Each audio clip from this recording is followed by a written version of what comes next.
quase meia-noite. A casa dos Montalvão não parecia a mesma daquela noite. O relógio de parede na sala de estar cortava o silêncio como um bisturi. Henrique ainda estava de pijama quando ouviu. Alguém batia com força, quase sem fôlego, na porta dos fundos. Valquíria estava ali, à frente da porta, os olhos acesos de quem vira demais para uma vida inteira. Ela apoiava os dedos no batente, a mão trêmula, e disse com voz curta, como se cada palavra custasse um preço: Henrique, sua esposa não deixa sua mãe andar. A frase caiu como pedra na água calma da madrugada. Henrique ergueu-se num salto, notou a respiração ofegante de Valquíria, o cheiro de café frio que vinha do corredor e a sensação, imediata e viscosa, de que algo fora do lugar havia se instalado ali dentro fazia tempo. Ele foi até a sala onde, do outro lado do corredor, a porta do quarto de Dona Antônia estava semi-aberta. Uma luz tênue escapava do abajur, desenhando sombras no tapete. A idosa dormia numa posição estranha, as mãos pousadas sobre o lençol, o rosto pálido como papel velho. Valquíria falou num fio de voz que quase quebrou no ar. Ela caiu, senhor, de novo. Mas a senhora não quer que se saiba. A Carolina diz que é melhor assim, que não é bom, que o senhor não precisa saber. Henrique viu na voz dela uma mistura de medo e cólera contida. Havia marcas sobre as unhas de Valquíria, pequenas, as mãos habituadas ao trabalho, o corpo que aprendera a ser invisível e que, naquela noite, escolhera não mais ser. Henrique apertou o ombro de Valquíria, sentiu a pele áspera, a sede por uma verdade que não sabia nomear. Havia algo no modo como ela o encarou que já não permitia recuos. Não era apenas um desconforto doméstico, era um sinal de violência velada, de uma casa que se fechava para proteger a máscara dourada da família. Carolina, a esposa, era conhecida na cidade por sua postura impecável, caridosa em festas, impecável em festas beneficentes, a pessoa que sempre sabia o que dizer nas fotos. Mas naquela noite, Henrique notou, pela primeira vez com olhos realmente atentos, um gesto que não cabia na imagem de perfeição. Um aperto no rosto de Dona Antônia que não tinha razão de existir, um brilho de impaciência no olhar de Carolina quando a idosa tentava falar. Henrique virou para Valquíria, calmo e firme, com a nova responsabilidade queimando-lhe no peito. Conte-me tudo, desde o começo. Ela sentou-se na cadeira de cozinha, enquanto a chuva leve começava a tamborilar no telhado, e falou com pressa, como quem tenta despejar um vulcão inteiro antes que as palavras esfriem. Valquíria contou sobre as rotinas que mudaram sem explicação, sobre a insistência de Carolina em controlar os horários de alimentação, sobre remédios que apareciam e desapareciam, sobre a insistência em manter Dona Antônia deitada. Falou do orgulho ferido de uma idosa que perdera a autonomia. Falou de portas trancadas durante o dia. Falou sobre sorrisos forçados na frente dos outros e sobre apagões noturnos que deixavam a casa em silêncio absoluto, só interrompido pelo respirar da senhora. Havia, nas pequenas coisas, pistas de que algo mais do que negligência acontecia ali.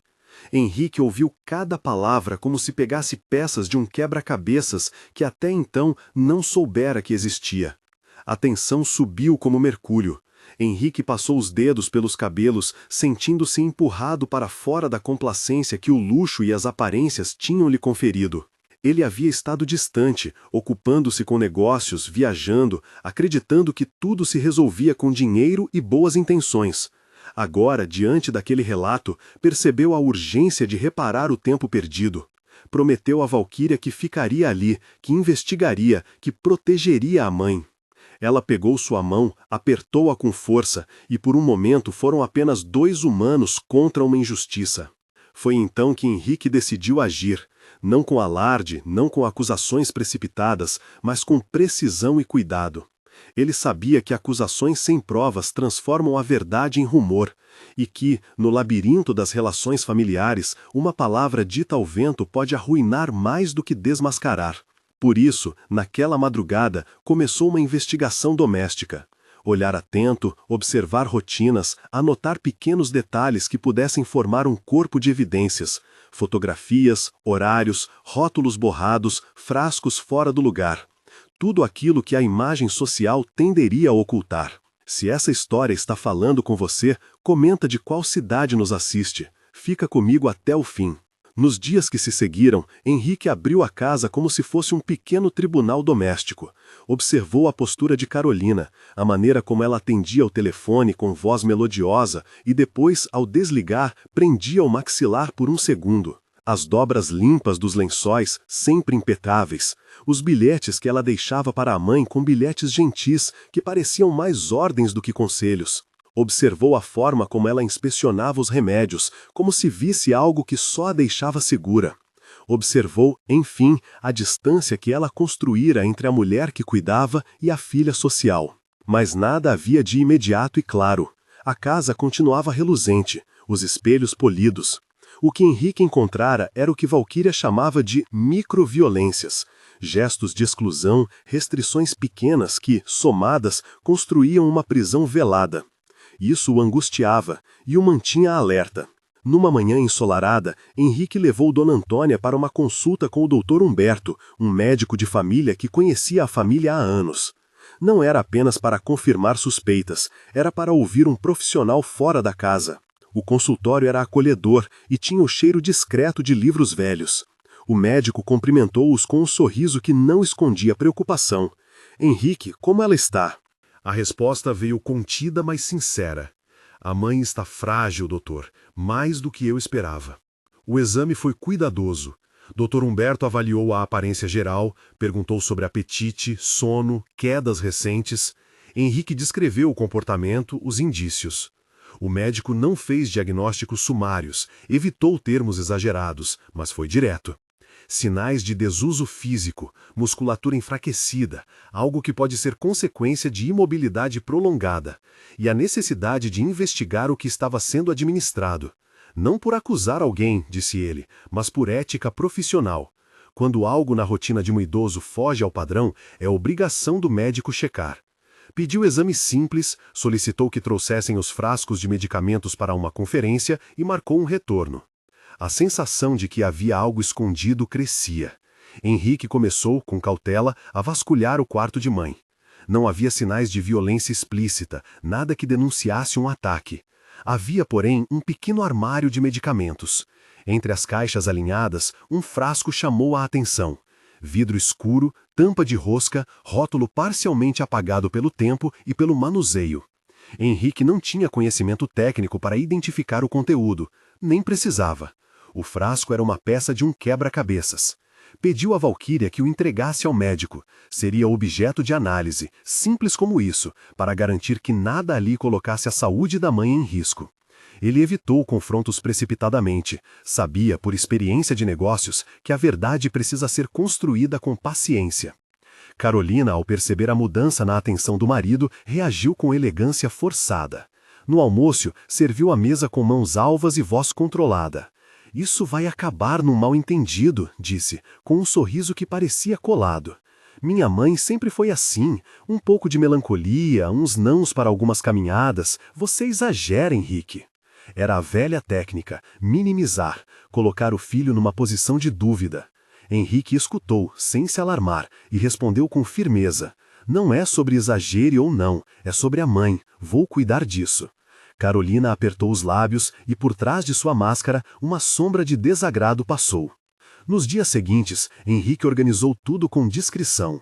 Levou o frasco para análise, mas apenas após garantir que a ida ao laboratório fosse discreta, sem alarde, sem exposição pública. Não ia jogar um escândalo no colo de alguém até ter provas. Valquíria foi seu pilar.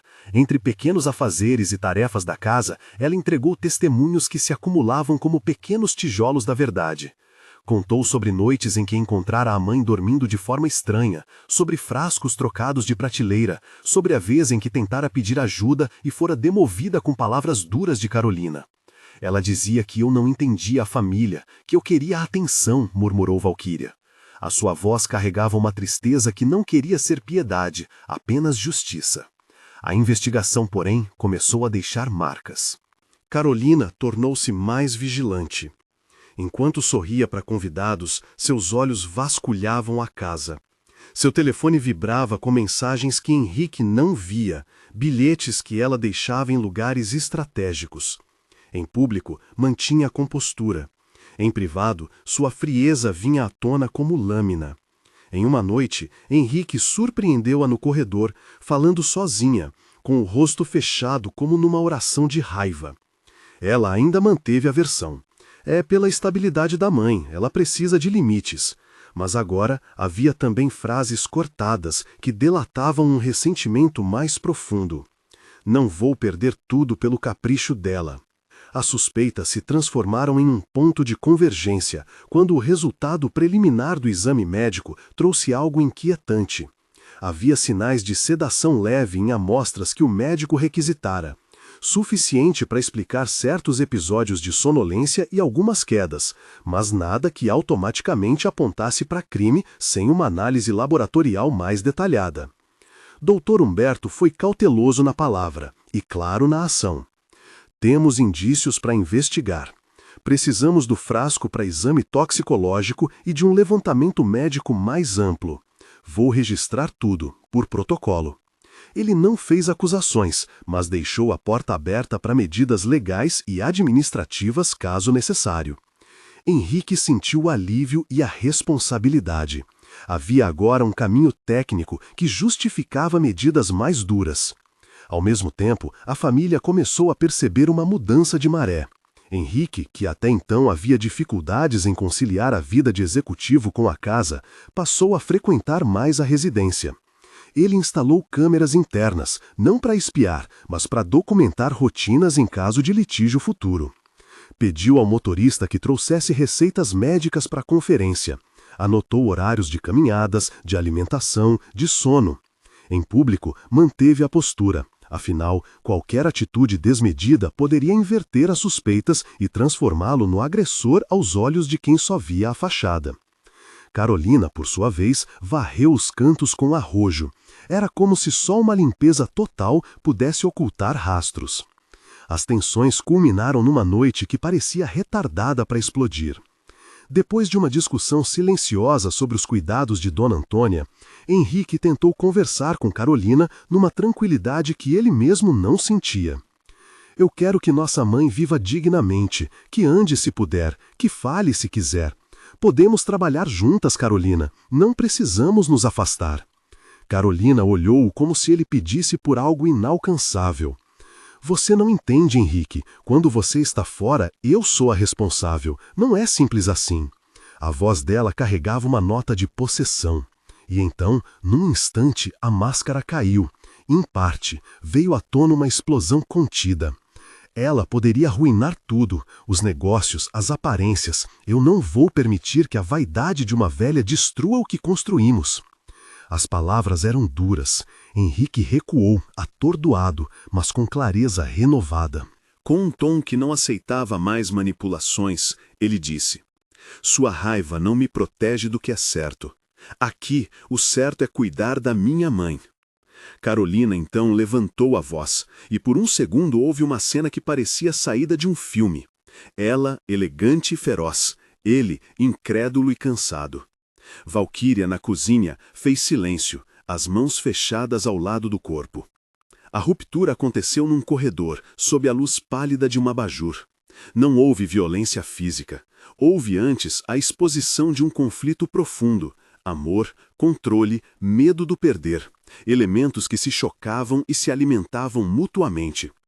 Carolina saiu da casa naquela noite com um olhar que não era de quem partia para sempre, mas de quem fora afastada por um poder maior, e Henrique marcou que ela deveria ficar fora temporariamente. Não foi expulsão teatral, foi medida de segurança, um afastamento para que as tensões não escalassem e para que a verdade pudesse emergir sem que mais danos fossem feitos. O momento depois da saída de Carolina foi de alívio e de desordem. A casa parecia menos opressiva. Dona Antônia teve uma noite mais tranquila, acordando mais lúcida, mais presente por breves intervalos. Valquíria participou das vigílias noturnas com a devoção de quem cuida sem ostentação. Henrique, exausto, viu algo nas pequenas vitórias. A mãe foi capaz de segurar a xícara sozinha pela primeira vez em semanas. A sacudida, ainda que pequena, fez seu coração saltar. Era um recomeço tímido, uma prova de que cuidado e presença fazem mais do que palavras. Mas a casa guardava segredos. Enquanto reorganizavam a rotina, Valquíria decidiu, quase por instinto, remexer nos pertences antigos de Dona Antônia. Não por curiosidade, mas por um desejo de encontrar algo que pudesse explicar o receio da idosa em confiar. Abriu gavetas, olhou álbuns, tocou cartas amareladas. Foi então que descobriu algo discreto. Um pequeno caderno de capa surrada, escondido na costura do armário antigo. E dentro dele, uma referência a documentos legais. Aquilo chamou a atenção. A senhora anotou nomes, disse Valquíria, mostrando o caderno a Henrique. No caderno havia rabiscos, datas, nomes de pessoas, alguns familiares, alguns que Henrique mal conhecia. Entre as páginas, um envelope seco caiu no colo de Henrique, com a caligrafia trêmula de quem escreve pensando em si mesmo primeiro. Estava fechado com um pequeno lacre de cera quebrado, sinal de que talvez já fora aberto e recolocado ou que sempre vivera à espera de um momento seguro para ser revelado.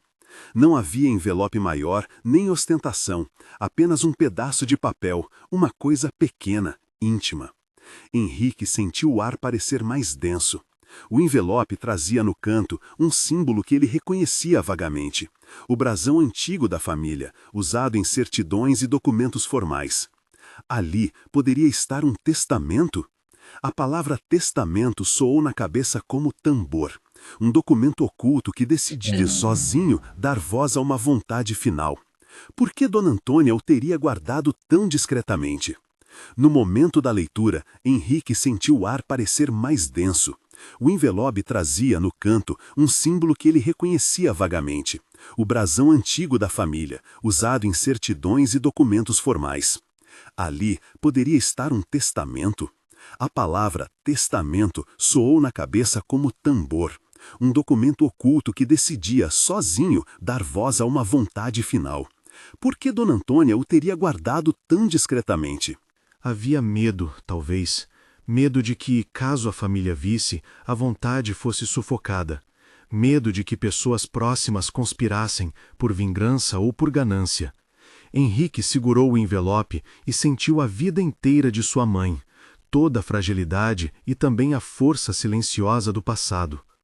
Ele convocou o Dr. Humberto e juntos fizeram um inventário inicial. O frasco estava entregue ao laboratório com um pedido formal de análise. Haviam filmagens que documentavam rotina. A análise médica estava em andamento. E havia agora este envelope, que pulsava na palma de Henrique como um objeto limite, a possibilidade de uma reviravolta que poderia reescrever quem tinha direito à vida da idosa e, talvez, ao patrimônio que cercava o nome Montalvão. Ainda naquela tarde, Henrique levou o envelope para um local seguro, uma caixa de metal que guardava documentos importantes. Olhou de novo para o caderno e leu uma anotação que parecia ter sido feita naquela mesma letra miúda. Se eu não puder falar, que minhas últimas palavras sejam ouvidas por quem entende de verdade. Havia na escrita um traço de determinação que não combinava com a fragilidade dos últimos anos. Enquanto pensava no que fazer, Henrique se lembrou de um nome que a mãe mencionava com frequência nos velhos almoços de família: Joaquim. Um homem discreto, de baixa estatura, um sujeito que vivia na rua de trás, que ajudara Dona Antônia em pequenas tarefas desde que era jovem. Joaquim era respeitado na vizinhança por sua honestidade e lealdade. Ele não fazia alarde de sua presença, mas estava sempre ali, nas festas de igreja, nas feiras, com uma voz calma e um sorriso simples. Dona Antônia, em conversas perdidas no fim do dia, costumava citar Joaquim como alguém em quem confiava, alguém que sabia guardar segredos. A lembrança de Henrique não era uma conexão direta, apenas uma luz fraca no fundo de uma memória que poderia explicar o porquê de um documento oculto. Talvez a mãe, temendo o turbilhão das aparências, escolhesse alguém simples e fiel como guardião de sua vontade. Henrique deixou o envelope fechado por hora. Sabia que todo o passo seguinte exigiria calma. Uma leitura precipitada poderia inflamar ânimos, criar animosidade entre herdeiros, colocar em risco a recuperação de sua mãe. Por outro lado, adiar demais poderia ser permitir que forças contrárias reaparecessem e diluíssem tudo outra vez. Essa era a linha tênue que ele deveria cruzar, entre proteger e revelar, entre preservar e transformar. Naquela mesma noite, enquanto a casa se aquietava, Henrique sentou-se à mesa da cozinha com Valquíria. Juntos olharam a janela. O chalé da família parecia um navio ainda navegando em águas traiçoeiras. Eles fizeram um plano. Manteriam a mãe segura, aguardariam o resultado do exame, chamariam um advogado de confiança para uma orientação e, sobretudo, guardariam o envelope como prova de que Dona Antônia, mesmo frágil, tinha voz. Essa decisão trouxe uma espécie de alívio, mas também medo. Porque quando alguém decide dar voz a um segredo enterrado, outras vozes, muito mais poderosas, tendem a reagir. Na madrugada seguinte, Henrique foi até o escritório do patriarcado, o antigo escritório de seu avô, agora apenas um quarto com prateleiras de livros e pastas. Ele abriu um arquivo com papéis antigos e, por fim, encontrou uma carta amarela que confirmava algo. Dona Antônia, em anos de bom discernimento, mantivera reservas. Em um trecho da carta, ela mencionava ter feito ajustes no futuro para evitar que seu lar fosse administrado por mãos que a tratassem com desdém. Não havia nome exposto, mas havia uma referência ambígua a alguém de confiança, fora do círculo de vaidades, e um pedido para que seu último desejo fosse ouvido por uma testemunha que não pertencesse ao mundo dos negócios. Henrique sentiu um calafrio. Alguém de baixa estatura, discreto, fiel. Poderia ser Joaquim, ou alguém como ele. A casa guardava suas pequenas revoltas de forma surpreendente. Não tardou para que as primeiras reações vieram. Carolina, afastada, ligou com a voz cortada, implorou para falar com a mãe. Henrique, firme, explicou que estavam protegendo a senhora até que os exames terminassem. A ligação terminou com uma ameaça velada de retaliação. "Você vai se arrepender de me afastar", disse ela. E desligou. Não era apenas vingança, era uma tentativa de recuperar controle. Henrique respirou fundo. A guerra estava apenas começando. Algumas horas depois, enquanto organizavam a sala de estar, Valquíria encontrou algo que os paralisou. Uma pequena caixa de madeira de lei, enterrada entre livros antigos. A caixa estava trancada, com um cadeado sem chave. Por baixo da caixa, um bilhete enrolado com uma caligrafia delicada. "Para abrir quando for preciso." Quando Henrique segurou o bilhete, sentiu a mão tremer. A caixa não vinha num lugar óbvio. Estava visivelmente escondida, como se alguém a colocara ali para que só mãos certas a encontrassem. A presença de mais um esconderijo provava que Dona Antônia previra cenários em que sua vontade pudesse ser contestada. Eles levaram a caixa até o escritório, abriram com cuidado, com luvas, como se tratassem de um relicário. Dentro, além de algumas fotografias desbotadas, havia documentos que denunciavam relações que ninguém mais, dentro da família, conhecia. Recibos, cartas, anotações sobre conversas com pessoas simples, menções a pequenos pagamentos feitos a terceiros que ajudaram a mãe em dificuldades. Entre aqueles papéis, uma ficha com o nome completo de Joaquim saltou aos olhos, e ao lado, uma anotação curta e direta. "Testemunha de minha vontade." Henrique sentiu o peito apertar. A coincidência deixava de ser mera lembrança e passava a ser trilha. O relógio da casa bateu a primeira hora daquela noite. Do outro lado da rua, uma luz acendeu no sobrado do juiz local, um sinal discreto de que o mundo lá fora seguia seu curso indiferente. Na sala, Henrique segurou a ficha do nome. Ele olhou para a Valquíria. Havia ternura e temor em seus olhos.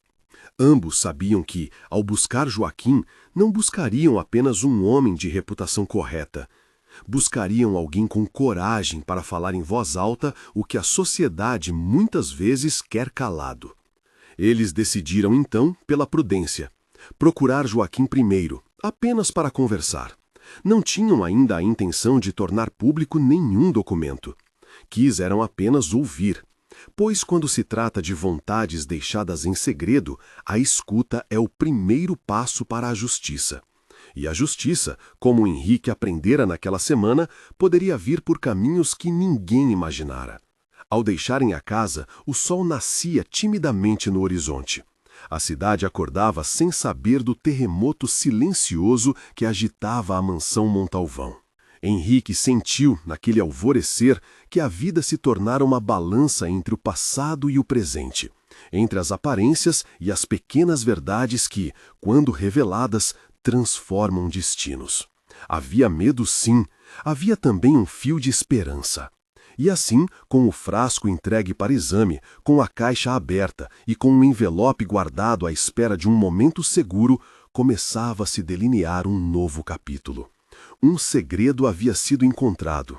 Um nome fora mencionado. Restava, contudo, responder a uma pergunta que corria por entre as frestas da casa. Por que Dona Antônia escolheu alguém tão discreto para ser guardião de seus últimos desejos? E, sobretudo, quem seria o herdeiro que, se o testamento existia de fato, poderia chocar tantos e reequilibrar o poder naquela família construída de aparências? A cada passo, Henrique sentia que a verdade se aproximava, mas também que precisava de estratégia. E naquela manhã, enquanto chuviscava um sol tímido sobre os caminhos da cidade, ele fez algo prático. Escreveu uma lista de pessoas a procurar. No topo, Joaquim. Depois, um advogado de confiança. Em seguida, alguém do conselho da igreja, que conhecia a família de Antônia. Era um quebra-cabeça em montagem lenta. Quando finalmente rubricou a última linha da sua lista, o telefone tocou. A voz do laboratório vacilou por trás da linha. Havia um resultado preliminar, texto técnico, termos contidos. Não era definitivo, mas havia indícios que justificavam urgência. Henrique desligou. Sentiu a respiração acelerar.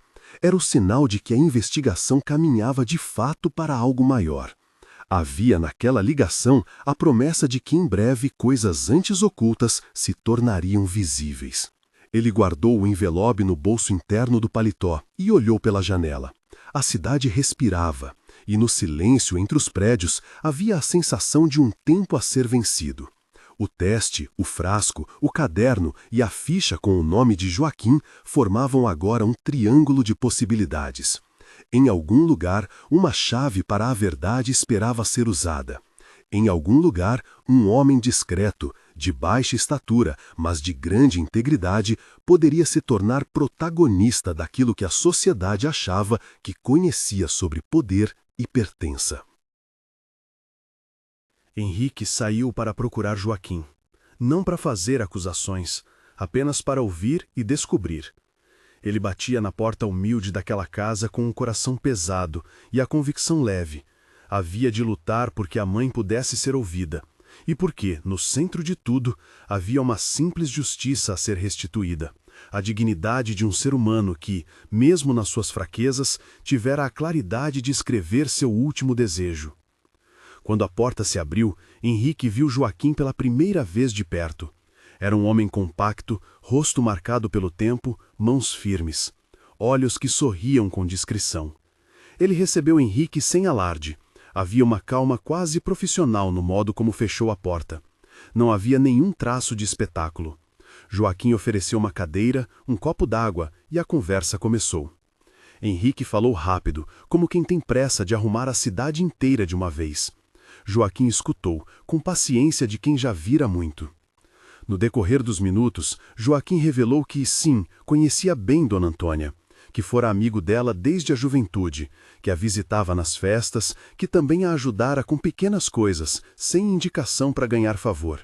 E então, com voz baixa e firme, disse: ela confiava em gente simples. Diz que é porque a gente não tinha ambição para querer o que não nos pertence. Henrique sentiu uma onda de alívio. Havia naquilo um fio de coerência que justificava o envelope encontrado.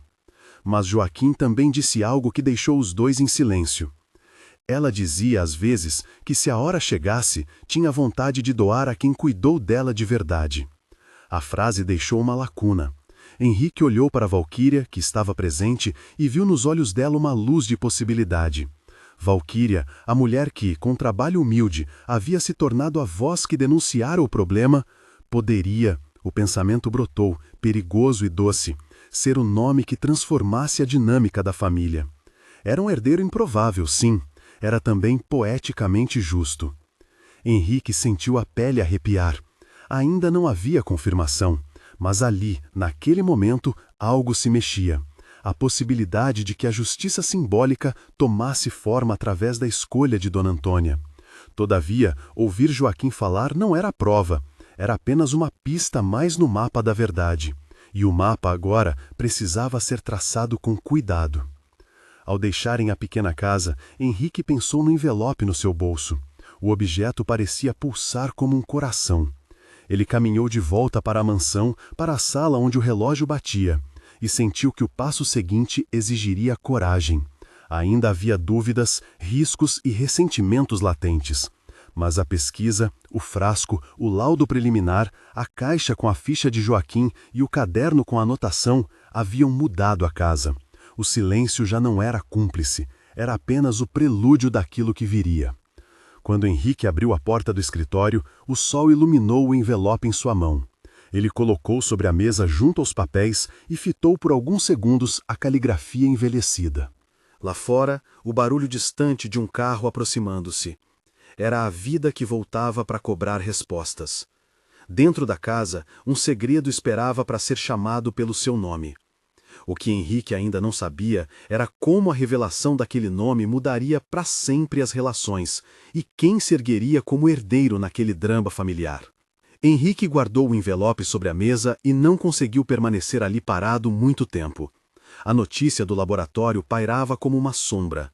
Indícios de sedação em amostras colhidas, sinais que exigiam aprofundamento, mas já suficientes para justificar medidas protetivas. Ele não era advogado, mas sabia reconhecer o peso de uma prova que se somava a depoimentos e a um padrão de condutas. Precisava agir com frieza e com compaixão e, acima de tudo, com rapidez. Carolina voltou a ligar naquela tarde, desta vez com a voz que tentava parecer calma, quase paternalista. Pediu para ver a mãe. Henrique, sem se deixar embaraçar por lágrimas e promessas, disse que tudo dependia de avaliações médicas e de segurança. Uma resposta técnica, que não dava margem às chantagens emocionais. Ao desligar, sentiu a pulsação nos ouvidos. Sabia que a reação de Carolina poderia ser explosiva, que ela não aceitaria com facilidade a perda de controle sobre a casa. Enquanto isso, Dr. Humberto trouxe uma orientação clara. O quadro de Dona Antônia exigia reabilitação e acompanhamento próximo.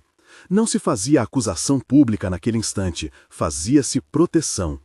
O médico também recomendou que o frasco que Henrique havia recolhido fosse encaminhado para um laboratório forense com cadeia de custódia formal, procedimento prudente para que o laudo tivesse validade em qualquer instância que se abrisse depois. Henrique encaminhou o pedido e registrou tudo em anotações precisas, como quem não quer que algo escape do controle técnico em meio ao turbilhão afetivo. Naquela mesma tarde, Henrique recebeu visitas que o incomodaram. Advogados da família, parentes que miravam o salão com interesse e faziam perguntas fingindo afeto. Entre eles, uma prima distante lançou indiretas sobre impulsos e sobre soluções domésticas. Henrique percebeu, com um misto de nojo e cansaço, que a verdadeira guerra muitas vezes se travava com sorrisos e formalidades. Ele preferiu manter o foco, prioridade era a mãe. Valquíria permaneceu ao lado de Dona Antônia como se uma força invisível a prendesse àquela casa. A diferença estava no respeito agora oferecido a ela. Henrique reconhecia a coragem da mulher que, no meio de tudo, rompeu um silêncio de anos. Em pequenas conversas, Valquíria descrevia episódios que antes soavam banais, mas que, lidos em sequência, mostravam um quadro de controle e medo. Jantares que terminavam cedo sem explicações, chaves retidas, bilhetes que transformavam ordens em cuidados. Henrique anotava, com a precisão de um investigador que ainda era filho e com a ternura de alguém que agora entendia o abandono. Os dias que se seguiram foram de tensão contida. Carolina apareceu na casa em uma ocasião, com olhos que buscavam autopiedade. Pela primeira vez, ao vê-la de perto, Henrique notou o cansaço articulado na postura, um orgulho ferido transformando-se em rancor. Ela tentou apelar ao passado, lembrou dos momentos em que o casal apareceram juntos em eventos, falou em sacrifícios e em compromisso com a família.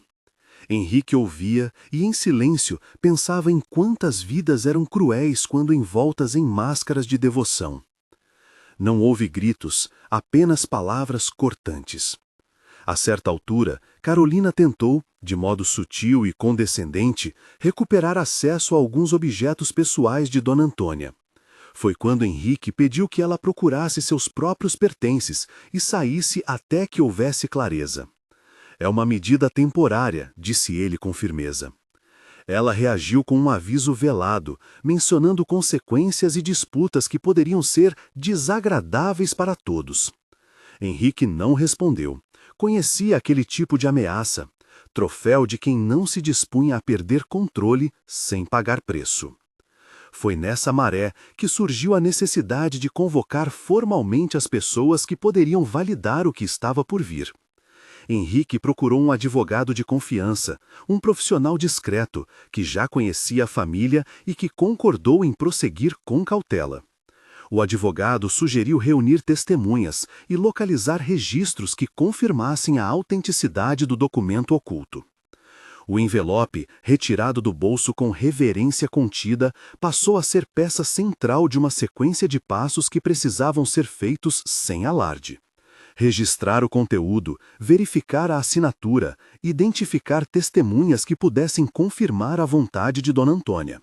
Uma das primeiras providências foi localizar Joaquim e convidá-lo para ser ouvido formalmente. Henrique apresentou ao homem com delicadeza o que havia sido encontrado: o caderno, a ficha com seu nome, a caixa com documentos e o envelope. Joaquim ouviu em silêncio. Seu rosto pequeno se iluminou com uma mistura de respeito e tristeza. Ela confiava, disse ele, simples. Ela sempre disse que guardava para quando precisasse uma voz que não se deixasse comprar. Joaquim mostrou que aceitaria participar como testemunha e que, se chamado, abriria o documento com sua voz firme. Paulo, o advogado, anotou tudo. Joaquim, apesar da estatura pequena, caminhava com uma segurança que mais valia do que a presença de muitos. A presença de Joaquim na casa não passou despercebida.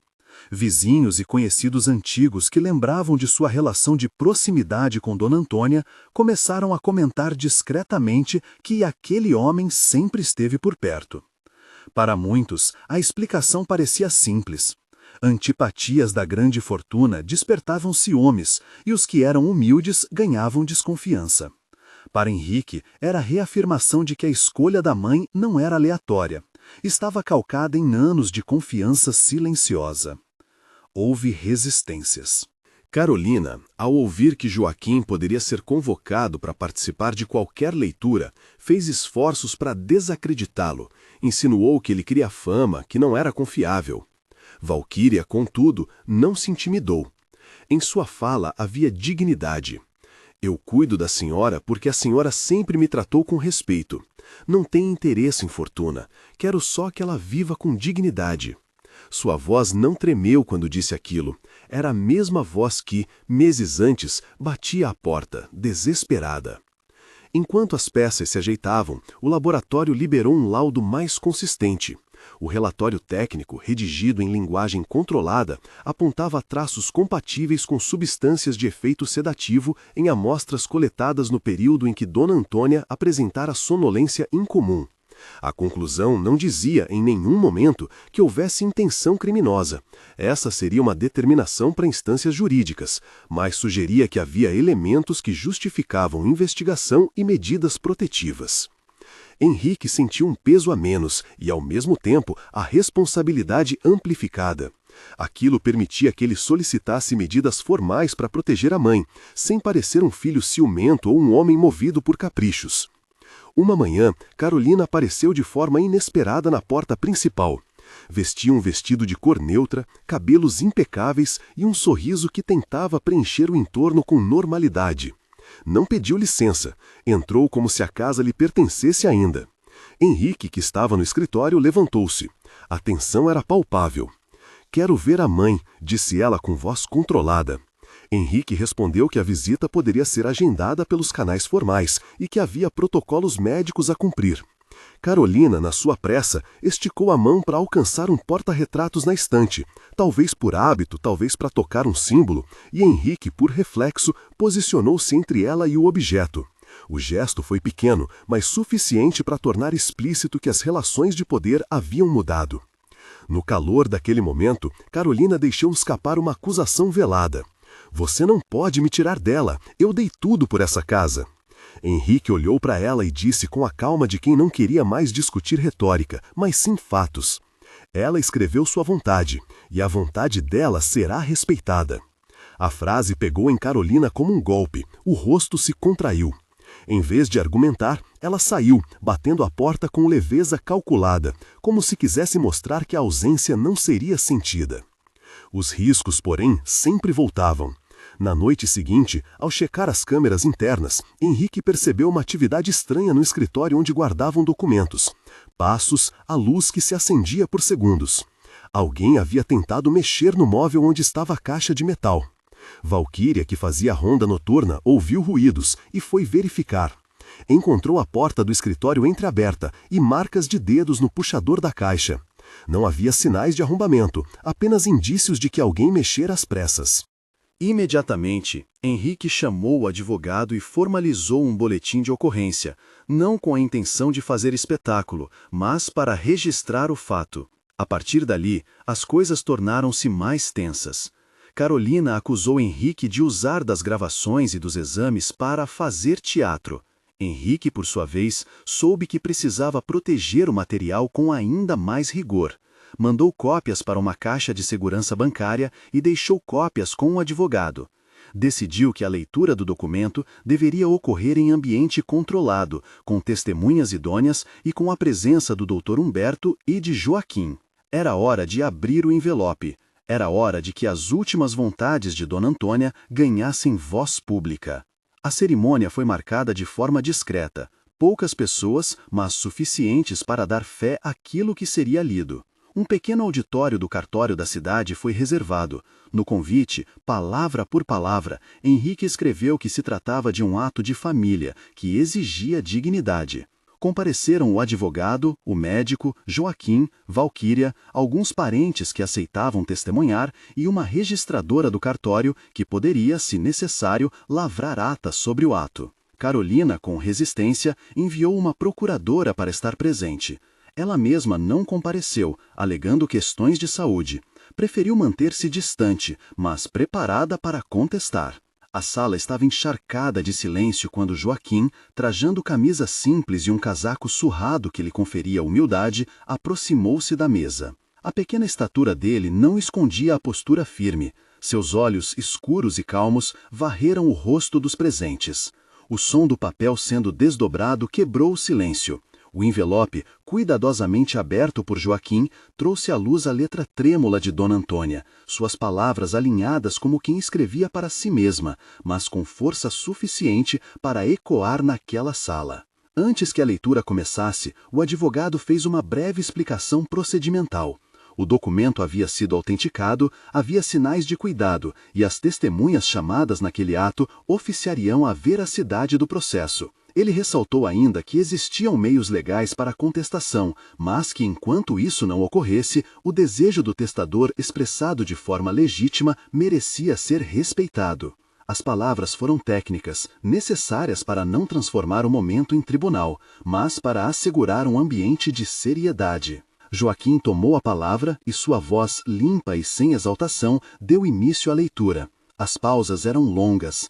Cada nome pronunciado carregou a sala por alguns segundos. As primeiras linhas foram de sucinta explicação.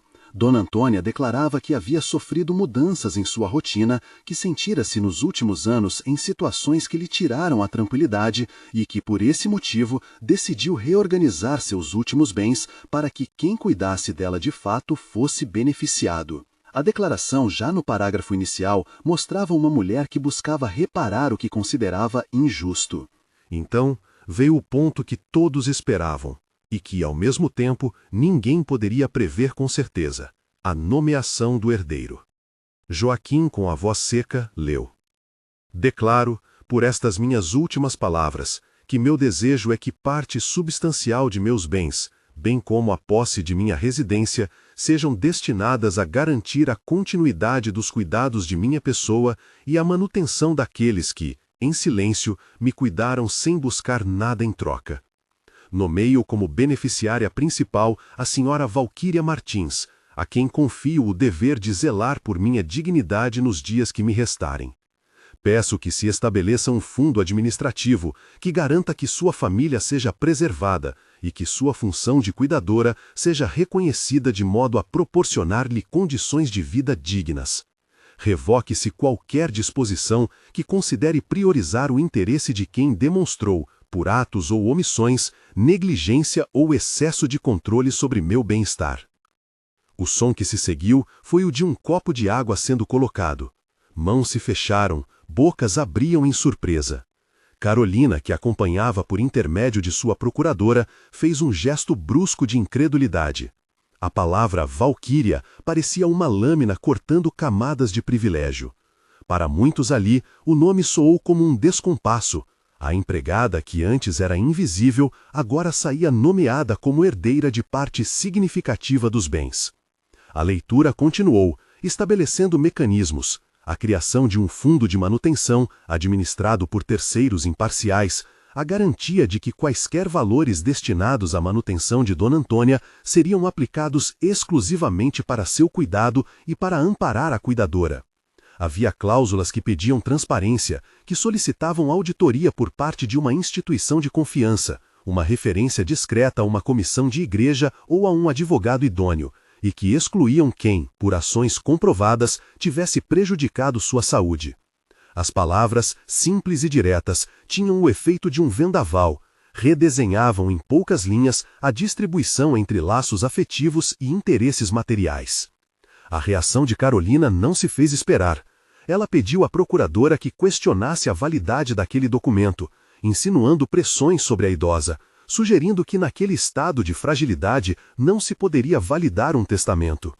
O advogado presente, porém, lembrou que o documento vinha acompanhado de provas, que havia testemunhas e que a própria prática da família mostrava um histórico de atitudes que agora, à luz dos fatos, poderiam ser reavaliadas. Ele não deu veredito, informou sobre o procedimento para eventual contestação. A indiferente formalidade jurídica contida ali não diminuiu o impacto humano do que fora lido. Num momento de emoção, Dona Antônia, que acompanhava a cerimônia por meio de chamada de vídeo, sua condição física mantinha-a no lar, com os olhos cegos pela idade, mas a mente viva, sorriu.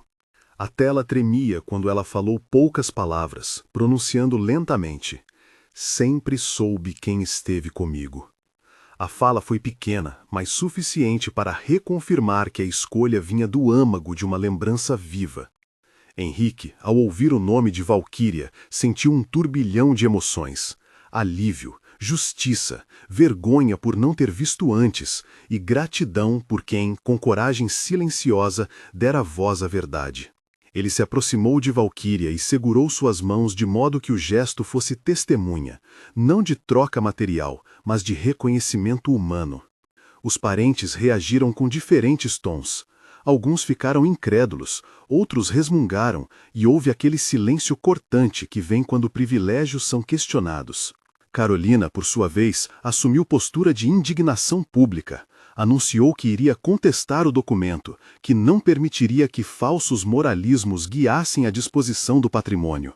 Henrique, sem necessidade de replicar, tomou a dianteira com fatos. As cópias do documento já estavam protocoladas. O laudo do laboratório e o testemunho do médico já haviam sido incluídos em diligências formais. Havia registros que comprovavam as incongruências na rotina de cuidados. Ele sabia que nada naquele momento faria apagar a dor, mas também sabia que expor a verdade era um passo vital. Depois da cerimônia, vieram os dias de repercussão interna. Carolina soltou palavras duras em reuniões familiares, tentou seduzir aliados entre parentes que olhavam para suas contas e para a manutenção de hierarquias. Mas a leitura do testamento havia mudado um eixo moral. Havia um precedente que dizia que a dignidade precisava ser preservada, que quem cuida com amor e sem ambição deveria ter reconhecimento. A cidade, discretamente, passou a comentar a coragem de uma mulher humilde que tornara-se herdeira por justiça de afeto. No plano prático, o advogado organizou a criação de um fundo de manutenção e sugeriu medidas administrativas para garantir que as obrigações estabelecidas no testamento fossem cumpridas. Nada ali era promessa de vitória jurídica imediata. O processo poderia ser contestado, mas havia um mecanismo que colocava barreiras para que decisões unilaterais pudessem alterar o curso da vontade já formalizada. Henrique, Valquíria e Joaquim assinaram compromissos de boa-fé para administrar de forma transparente o que vinha a ser delegado. As primeiras semanas após a leitura foram de transição. Valquíria teve que se reorganizar. Seu papel, agora mais público, exigia que ela tivesse garantias mínimas de estabilidade. A proposta do fundo permitiu que, sem extravagâncias, ela obtivesse um subsídio que garantisse moradia compatível e ajuda para sua família. Não era riqueza, nem ostentação, era a dignidade do reconhecimento. Joaquim, por sua parte, manteve-se ao lado como conselheiro e testemunha, participando das reuniões com discreta firmeza. Carolina reagiu como alguém que via um mundo rachar. Organizou estratégias para contestar o documento, contratou advogados e tentou levar o caso a instâncias que pudessem prolongar a disputa. Em encontros públicos, manteve a fachada de vítima, acusando intervenções invasivas na vida privada. Henrique, no entanto, preservou sua postura. Iria defender a vontade da mãe com rigor, mas sem transformar aquilo em carnificina familiar. Ele sabia que buscar justiça não era se vingar, e que o caminho para a cura dependeria mais de ações compassivas do que de trunfos retóricos. Enquanto a batalha legal se desenrolava em papéis e pareceres, a parte mais importante da história se desenrolava na casa de Dona Antônia, a sua recuperação. Com um plano de reabilitação leve e constante, fisioterapia respeitosa, exercícios acompanhados e estímulos para caminhar com segurança, a idosa começou a dar pequenos passos. Não houve milagres espetaculares, houve sim uma progressão lenta, sustentada por mãos que não apressavam o corpo fragilizado. A primeira vez que segurou um bastão e deu 2 passos sob o olhar atônito de Henrique e Valquíria, a sala inteira prendeu a respiração. Um aplauso contido se seguiu, como se toda a casa tivesse acordado para uma nova possibilidade, a do cuidado que liberta. Valquíria foi um pilar nisso. Em cada movimento, em cada incentivo, havia um afeto que não exigia contrapartidas. Sentava-se à beira da cama de Dona Antônia e lembrava histórias antigas, conversas simples de dias comuns que aos poucos trouxeram de volta memórias. Henrique passava tardes inteiras ao lado da mãe, compartilhando relatos de sua vida, pedindo perdão por ausências e prometendo presença. A reparação emocional avançava na medida em que a confiança era refeita, e os gestos de carinho, hoje públicos, eram pequenas coroas diárias. Carolina tentou, em certo momento, uma reaproximação. Mandou flores e uma carta pedindo uma segunda chance, alegando que havia se equivocado e que queria participar do cuidado. Henrique leu a mensagem com desconforto. Não houve resposta imediata. Ele sabia que perdão não era moeda de troca e que a integridade exigia tempo. A reaproximação, se fosse verdadeira, teria de ser acompanhada de atitudes concretas e de reconhecimento. Até lá, Carolina permaneceria distante, rumorada de planos legais. A história, porém, não se encerrou na leitura do documento. Vidas foram redesenhadas. O ato de nomear Valquíria trouxe consequências práticas e simbólicas. Pessoas humildes, que antes eram invisíveis, ganharam respeito. A própria cidade começou a discutir em pequenos círculos a importância de reconhecer o trabalho de quem cuida. Igrejas locais, grupos de apoio e vizinhos se mobilizaram para oferecer suporte à família. Houve doações discretas, oferta de voluntariado para transporte, fisioterapia comunitária e visitas que não pediam nada em troca. O eco daquele gesto de justiça transbordou além dos limites da mansão. Certo dia, durante uma visita, Dona Antônia olhou com ternura para Joaquim. Seguiu com o olhar até Valquíria e, finalmente, fechou os olhos como quem guardava um segredo. "Obrigada", murmurou, quase inaudível. Aquelas poucas sílabas pesaram mais que qualquer testamento. Eram a confirmação de uma escolha de vida, a de confiar em quem cuida com alma. A narrativa, entretanto, manteve sua dose de realismo. Nem tudo era perfeição. Havia momentos de cansaço, dias de regressão, inquietações legais que ainda pairavam. Carolina não desistira do combate jurídico. Havia reuniões, recursos e a possibilidade de que a disputa se estendesse por meses. Henrique sabia que a justiça formal poderia demorar, mas acreditava que a justiça humana, aquela menor e cotidiana, já se manifestara. Ele tomava decisões para proteger a mãe sem afogar-se em rancor. Em paralelo, quando o assunto virou motivo de comentário entre amigos e vizinhos, surgiram discussões sérias sobre sinais de abuso e negligência. Alguns, tocados pelo que viram, passaram a observar seus próprios contextos familiares com mais atenção. A história de Dona Antônia deixou um rastro de alerta. Pequenas restrições, palavras que subtraem autonomia, a naturalização de atitudes que tolhem a liberdade de alguém. Conversas na praça, encontros na igreja e pequenos grupos de ajuda trocaram experiências e deram voz a pessoas que guardavam suas próprias dores. Meses após a leitura, havia progresso na saúde de Dona Antônia. O médico, sempre cuidadoso com prognósticos, dizia que a melhora era compatível com a suspensão de práticas que lhe causavam sedação e com o estímulo à atividade. Ele não prometeu cura, prometeu cuidado e um plano para manter a dignidade. A partir dali, Henrique estabeleceu uma rotina: manhãs de fisioterapia, tardes com atividades mentais e noites de companhia. Valquíria continuou ao lado como cuidadora principal, agora com o apoio oficial que o testamento estabelecia. Joaquim, por sua vez, manteve-se presente como conselheiro sereno, pessoa de respeito que partilhava memórias da juventude de Dona Antônia e ajudava a mediar situações com paciência. O que a família sofreu deixou marcas. Relações foram repensadas, amizades foram testadas. Alguns tiraram distância, incapazes de aceitar a redistribuição dos bens. Outros, surpreendentemente, estenderam a mão.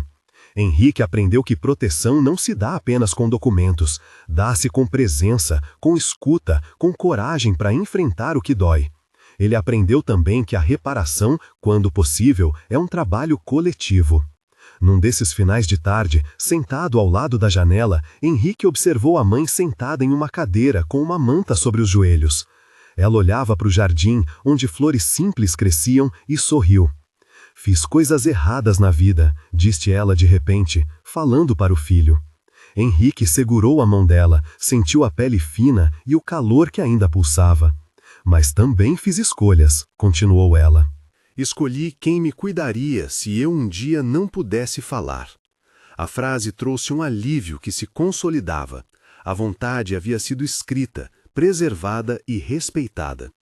A leitura do testamento e a posterior organização do fundo de manutenção serviram como reparo simbólico.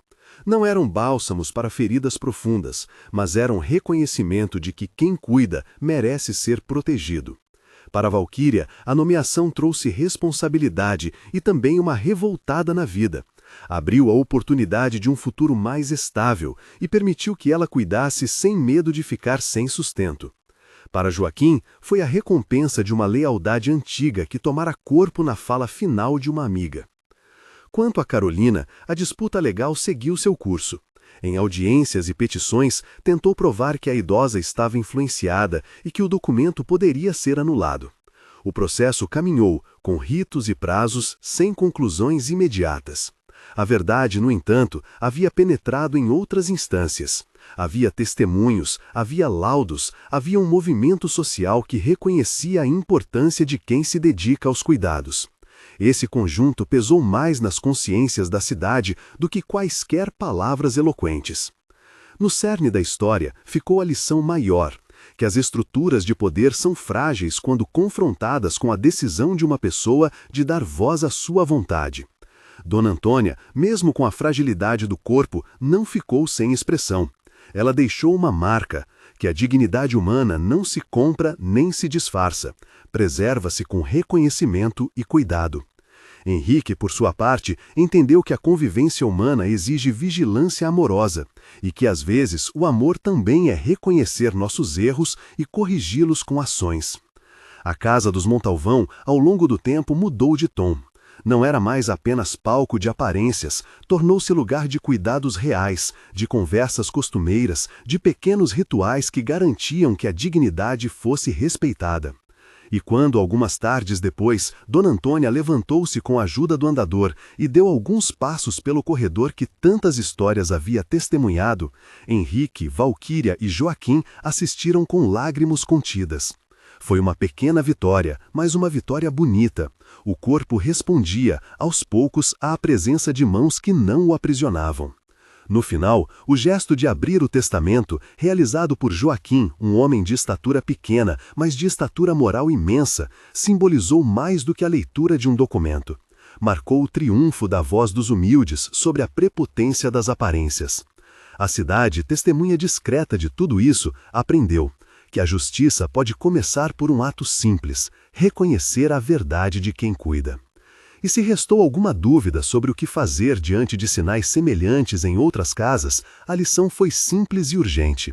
Observar, ouvir, agir com prudência e buscar ajuda de profissionais e autoridades competentes. Não se trata de apontar dedos sem provas, trata-se de proteger os vulneráveis com responsabilidade. Antes de encerrar, deixo um convite. Se esta história tocou você, compartilhe com alguém que precisa ouvir. Abrir os olhos para sinais de abuso e negligência é o primeiro passo para mudar destinos. E se, em sua vida, houver alguém em situação de vulnerabilidade, procure orientações profissionais, um médico, um assistente social, um advogado, para que a proteção seja feita com segurança e respeito. Dona Antônia viveu para ver sua última vontade respeitada. Valquíria ganhou, além de um sustento digno, o reconhecimento que merecia. Joaquim permaneceu como testemunha do que é justo. Henrique aprendeu a estar presente. E Carolina, com sua ira e suas manobras, foi confrontada com as consequências de escolhas movidas mais por controle que por amor. A vida seguiu com suas pequenas batalhas cotidianas, e a casa, agora, respirou diferente. Menos ar de máscara e mais ar de humanidade. Se há algo que se pode tirar desta história, é que a dignidade não se negocia. Preserva-se, reconhece-se e defende-se. E que, muitas vezes, a justiça pode se manifestar primeiro em um pedaço de papel, lido por uma voz simples, que exige com humildade que o que é certo seja cumprido.